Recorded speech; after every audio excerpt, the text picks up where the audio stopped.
আসলে বলার ভাষা নেই। রূপগঞ্জবাসীকে আমি ধন্যবাদ জানাই।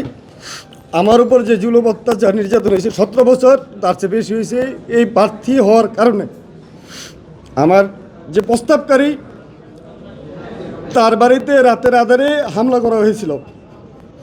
আপনাদের সহযোগিতায় পত্রপত্রিকায়, ইলেকট্রিক মিডিয়া, প্রিন্ট মিডিয়ার মাধ্যমে এটা সারা বাংলাদেশে ছড়িয়ে পড়ে, যার ফলে আজকে আমার যে মনোনয়নপত্র 3 তারিখে বাতিল করেছিল, সেটা আজকে নির্বাচন কমিশন বৈধ করেছে।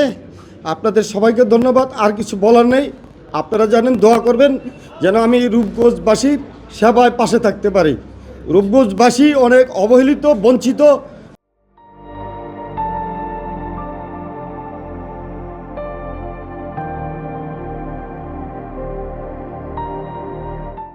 এই সাধারণ মানুষের পাশে যেন আমি দাঁড়াইতে পারি। আমি একজন সাবেক ছাত্রনেতা হিসাবে আপনাদের কাছে, আপনাদের মাধ্যমে আমার এই রূপগঞ্জবাসীর কাছে এই বার্তাটা শুধু পৌঁছাতে চাই। সবাইকে ধন্যবাদ। আসসালামু আলাইকুম। নারায়ণগঞ্জ 1 রূপগঞ্জ। আমার আসনটা হলো নারায়ণগঞ্জ 1 রূপগঞ্জ। সবাইকে ধন্যবাদ। ভালো থাকবেন ভাই। নির্বাচনী এলাকা, সেখানে মোহাম্মদ দুলাল মিয়া স্বতন্ত্র প্রার্থী হিসেবে দাঁড়িয়েছিলেন। আপনারা ইতিমধ্যে অবগত আছেন যে স্বতন্ত্র প্রার্থীর ক্ষেত্রে 10টা সিগনেচার লাগে।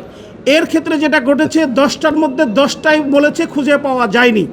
কিন্তু কেন আমরা জিতলাম, বিষয়টা আপনারা ইতিমধ্যে পত্রিকায় এবং আপনাদের মাধ্যমে দেশবাসী জেনেছে যে এই নারায়ণগঞ্জেই এই স্বতন্ত্র প্রার্থীর যে দৈব চয়নের ভিত্তিতে সিক্রেটলি যে তথ্যগুলো প্রমাণ করতে হয়, আগেই এটাকে অপোজিট পার্টির কাছে ডিসক্লোজ করে দেওয়া হয়েছিল।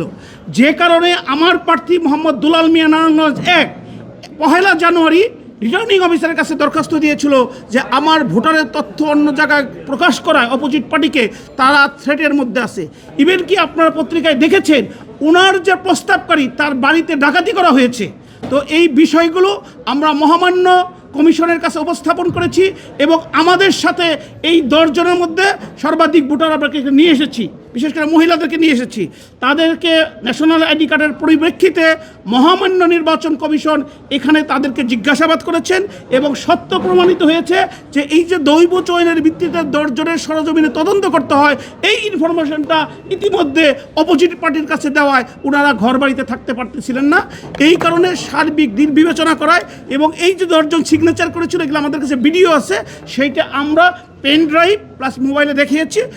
অবশেষে মহামান্য নির্বাচন কমিশন আমাদের সমস্ত তথ্য উপাত্য এবং আমাদের অ্যাপ্লিকেশনের পরিপ্রেক্ষিতে মোহাম্মদ দুলাল মিয়া নারায়ণগঞ্জ 1 নির্বাচনী প্রার্থী বৈধতা ঘোষণা করেছেন।